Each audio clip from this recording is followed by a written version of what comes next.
Dear viewers and my students, welcome once again to my channel ATM on IELTS, and today I'm going to talk about listening, which is the talk of the time nowadays among the IELTS score seekers, especially the people who have some phobia about listening, have some scary about listening. আসলে কিছুই না, listening নিয়ে phobia দরকার নাই, scary দরকার নাই। আমি আজকে খুব সহজ তিনটা খুব গুরুত্বপূর্ণ টিপস বা টেকনিক্স নিয়ে এসেছি। এই তিনটা পয়েন্ট আমি বলবো আর কয়েকটা ডোন্টস বলবো। ফার্স্ট আগে ডোন্টস করে নেব। লিসেনিংয়ে কী করবেন না, অনেকেই বলেন লিসেনিংয়ে কী করতে চান, তাহলে আপনি মুভি দেখতে থাকেন, বিবিসি শুনুন এবং সিএনএন দেখুন, এবিসি চ্যানেল দেখুন এবং যত ইন্টারন্যাশনাল চ্যানেল আছে সেগুলো দেখতে থাকুন, আল জাজিরা দেখুন। ব্যাপারটা হচ্ছে এই সবগুলোই কিন্তু নিউজ চ্যানেল। এই নিউজ চ্যানেল যেগুলো সেগুলো কখনোই কী হয় না, সাধারণত নিউজের সাবটাইটেল থাকে না। So don't watch something that doesn't have any subtitle, that cannot help you when you do not understand the things are told or spoken. So আপনাদের যেটা করতে হবে সেটা হচ্ছে আগে দেখবেন যে কোনটাতে উপকার হয়, কোনটাতে হয় না। তার মানে আমি শুনছি, শুনে বুঝলাম কি না এটা গুরুত্বপূর্ণ। এখন অনেকেই বলছে শুনছি আমি, হ্যাঁ আমি হয়তো আন্দাজ করে নিচ্ছি। আপনার বোঝাটা কি সঠিক ছিল? Do know that? আপনার কে বললো যে আপনি যেটা শুনছেন ওই শোনাটা বা আপনার বোঝাটা কারেক্ট ছিল? অর্থাৎ লিসেনিং হচ্ছে শুনে বোঝা। যদি শুনে না বোঝেন তাহলে ওটা কোনো লাভ নাই, রাইট? এখন স্ট্রেট ফরওয়ার্ড কথায় চলে আসি। প্রথম কথা হচ্ছে আপনার লিসেনিংয়ে ইমপ্রুভমেন্ট আসতে বাধ্য, 100% হচ্ছে, আসবেই ইনশাল্লাহ। এখন কীভাবে করবেন?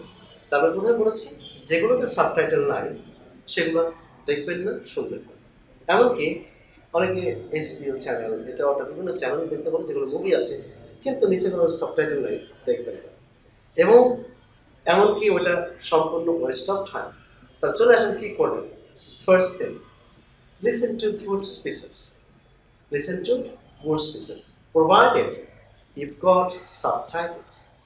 অর্থাৎ নিচের জন্য ওইটা ডায়ালগ আকারে লেখা থাকে যে স্পিচে কী কী বলছে। তাহলে আপনার কাজটা কী হবে? আপনি শুনছেন, ফর এক্সাম্পল আপনি you are listening to Barack Obama, Hillary Clinton, or Trump or anybody। এখন আপনি দেখছেন যে নিচে সাবটাইটেল নাই, তাহলে আপনি শুনবেন না।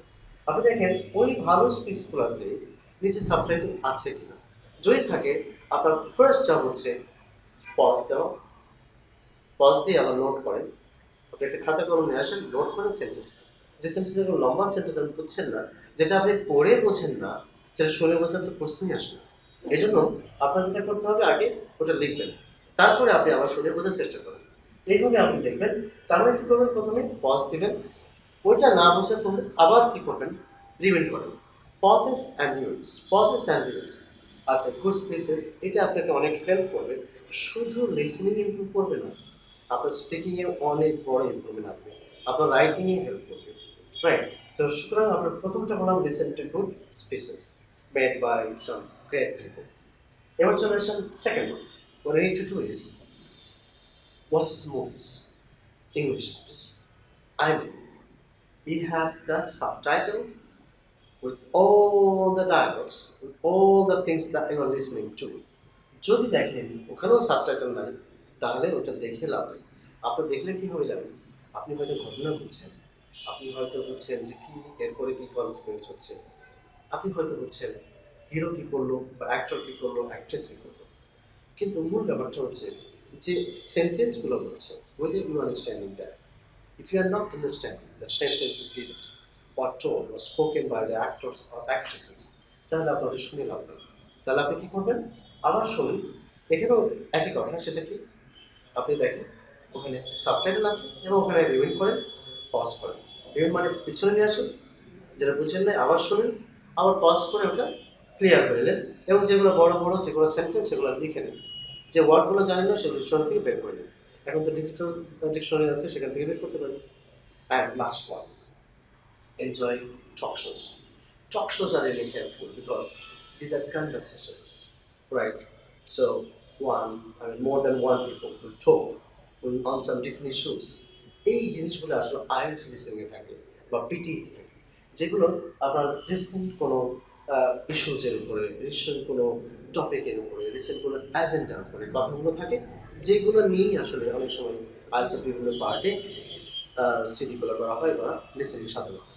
তারপর জানেন এটাও ক্লিক করবে এনজয় টক শোজ, কিন্তু সেখানে যদি দেখেন যে সাবটাইটেল নাই, তাহলে আপনার শুনে খুব লাভ হবে না যদি আপনি না বোঝেন।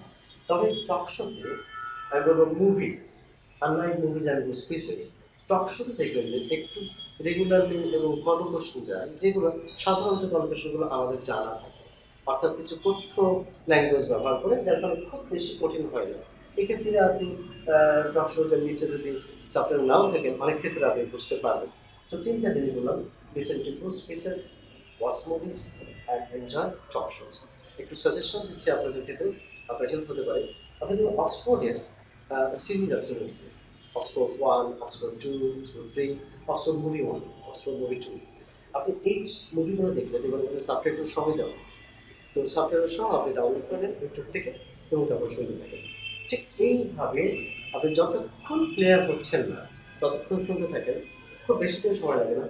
Just I am saying to you যে মাত্র 3 মাসে লিসেনিং অনেক ইমপ্রুভ করা সম্ভব। আজকে এই পর্যন্তই। Thank you. এতক্ষণ যে ভিডিওটা দেখলেন তা আইএলটিএস 7+ পেতে অত্যন্ত কার্যকরী। এভাবে আমার প্রত্যেকটা ভিডিও নিয়মিত পেতে সাবস্ক্রাইব করুন আমার চ্যানেলটি এবং প্রেস করুন বেল বাটন।